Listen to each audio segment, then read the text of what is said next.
Morning. आज हम third year के लिए पावर जनरेशन विषय में unit number 2 thermal power plants के बारे में चर्चा करेंगे। जैसा कि हम सब जानते हैं कि पावर प्लांट उपलब्ध एनर्जी को उपयोग करके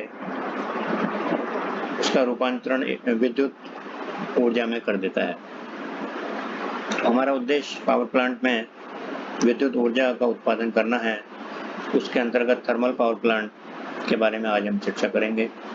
थर्मल पावर प्लांट में ईंधन के रूप में कोयले का उपयोग किया जाता है और कोयले का दहन करके फर्नेस में कोयले का दहन करके उससे प्राप्त ऊष्मा का उपयोग पानी को भाप बनाने में किया जाता है।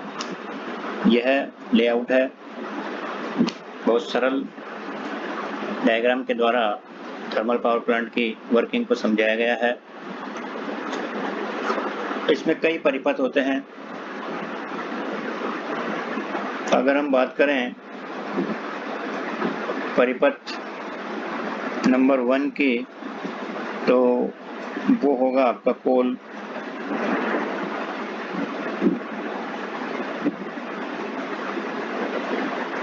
नंबर 2 होगा वाटर।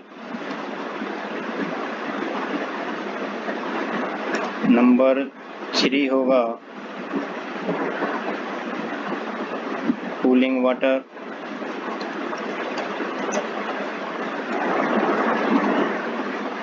नंबर 4 होगा ऐश। नंबर 5 होगा स्मोक।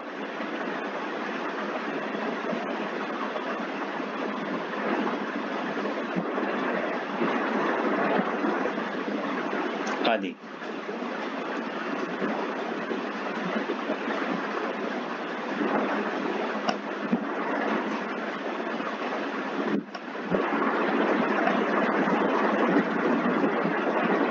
तो अब हम बारी बारी से इनकी चर्चा करेंगे कि सर्किट नंबर 1 इस कोल सर्किट।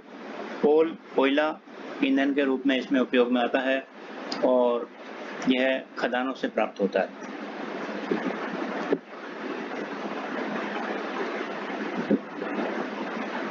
खदानों से जो कोयला आता है वो उसे हम डायरेक्टली इस्तेमाल नहीं कर सकते। उसमें नमी होती है, उसमें मोटे होते हैं, टुकड़े मोटे होते हैं जिनका दहन अच्छी तरह से नहीं किया जा सकता। तो सबसे पहले बेल्ट कन्वेयर के द्वारा कोयले को एक चैम्बर में से गुजारा जाता है जहां गर्म हवाएं प्रवाहित होती रहती है और उसके बाद उसकी नमी सोखकर उसे कोल हॉपर में डाल दिया जाता है और पल्वराइजिंग मिल में पहुंचा दिया जाता है। पल्वराइजिंग मिल कुछ नहीं, एक चूर्ण बनाने की तकनीक है, जैसा कि आटा चक्की, फ्लोर मिल। आटा चक्की में गेहूं डाला जाता है, आटा बन जाता है। पल्वराइजिंग मिल में पल्वराइजिंग मिल में कोल डाला जाता है और उसका चूर्ण बन जाता है, पाउडर बन जाता है, जो कि दहन में सुगम होता है।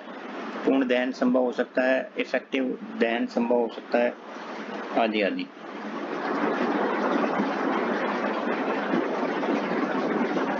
तो चूर्ण बनने के बाद में उसे गर्म हवा के साथ में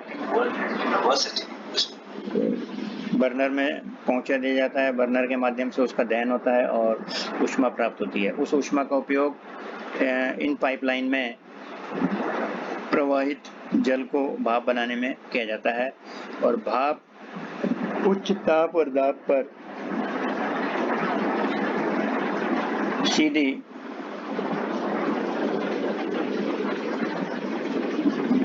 टरबाइन में पहुंचा दी जाती है।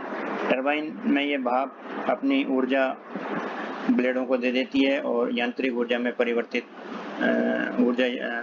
भाप ऊर्जा यांत्रिक ऊर्जा में परिवर्तित हो जाती है, जिसके फलस्वरूप टरबाइन की ब्लेड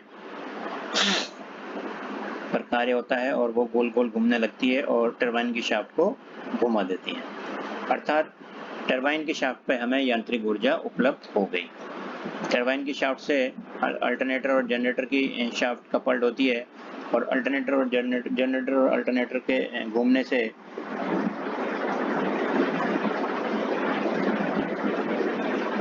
हमारे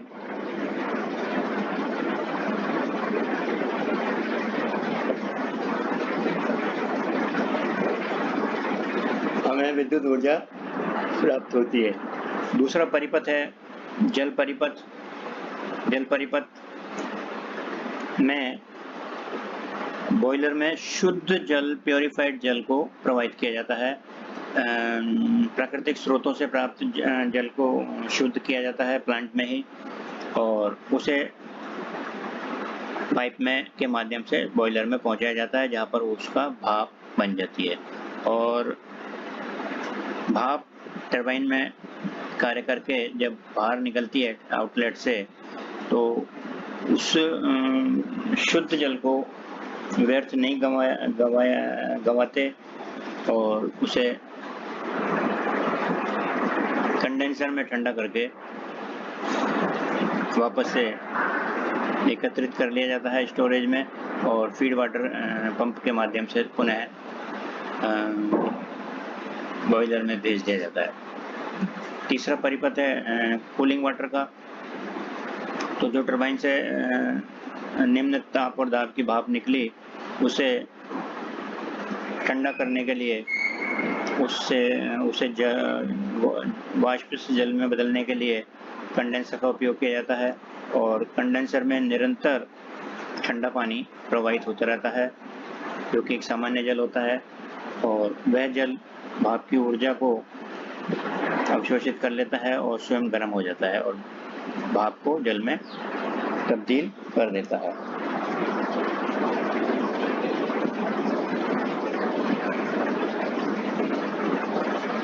इस प्रकार से हमने देखा कि कंडेंसर में प्रवाहित जल जो कि गर्म हो जाता है, उसे ठंडा करने के लिए कूलिंग टावर में पहुंचाया जाता है और वहां इसे बहुत ऊंचाई से गिराया जाता है, तो प्राकृतिक वायु के संपर्क में आने से वो अपनी ऊष्मा को वायु को स्थानांतरित कर देता है और ठंडा हो जाता है। ये प्रक्रिया निरंतर चलती रहती है। नेक्स्ट जो हमारी सर्किट है वो है ऐश सर्किट। कोयले के दहन के फलस्वरूप कोयला ऊष्मा प्रदान करता है और उसके दो बाई प्रोडक्ट होते हैं, एक तो धुआं और एक राख। राख नीचे ऐश हॉपर में इकट्ठा कर लिया जाता है, उसे पानी उस पर छिड़ककर उसको ठंडा किया जाता है और क्लिंकर छोटे छोटे लड्डुओं के रूप में उसे दूसरे स्थानों पर बाहर भेज दिया जाता है। पांचवा जो सर्किट है वो है स्मोक का। कोयले के दहन से धुआं भी बनता है, वह धुआं वातावरण में सीधा भेजने से वातावरण प्रदूषित होगा, अतः उसे वहां भेजने से पहले प्रेसिपिटेटर में भेजा जाता है, जहां पर उसमें एक तो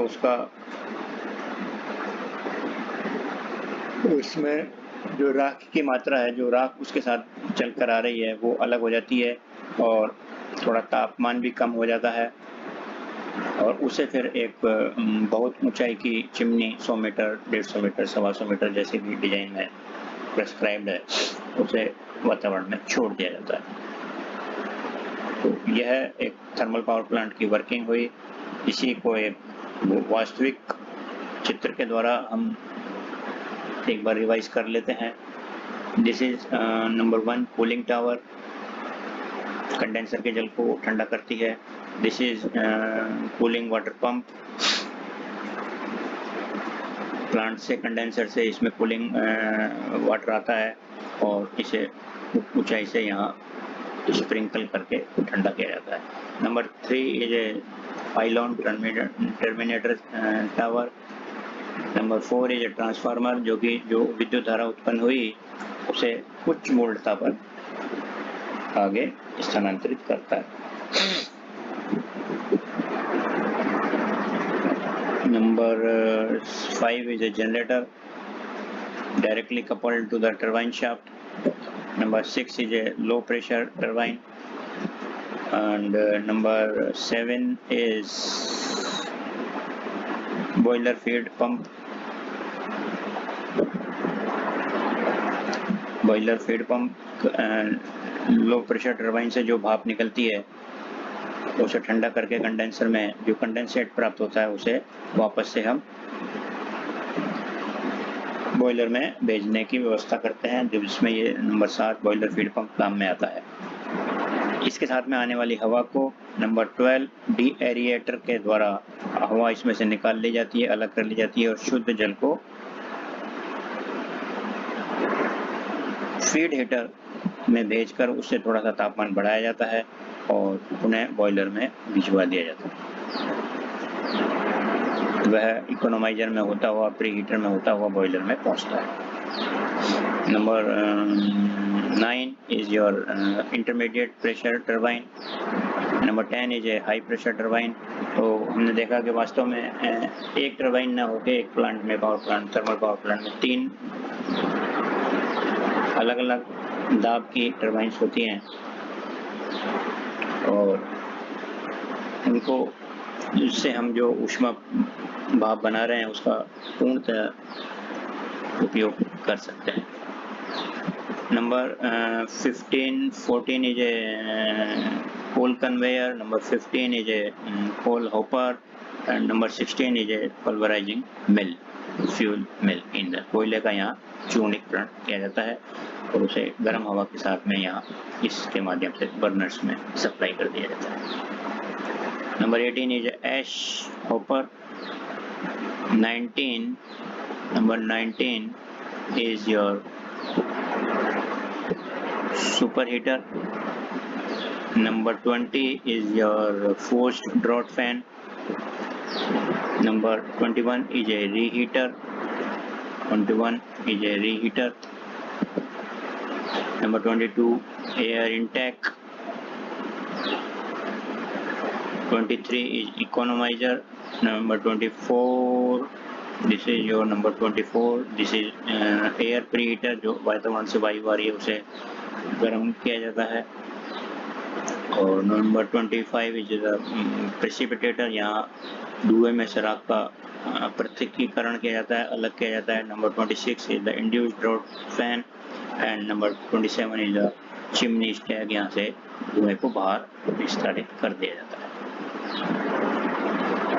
एडवांटेज थर्मल पावर प्लांट के जो कोयला फ्यूल के रूप में उपयोग में लाया जाता है वह सस्ता है, इसको बनाने की प्रारंभिक लागत कम है और इसे कई बार भी स्थापित किया जा सकता है और कोयला ट्रांसपोर्टेशन माध्यम से रेल रोड के द्वारा यहाँ पहुँचा दिया जाता है। डिसएडवांटेज क्या है कि वातावरण को प्रदूषित करता है और साथ ही इसकी हायर मेंटेनेंस कॉस्ट और ऑपरेशनल कॉस्ट काफ़ी है, बहुत खर्चीली है और पानी का रिक्वायरमेंट अत्यधिक होता है। This is all about thermal power plant working, advantage, disadvantage. Thank you very much.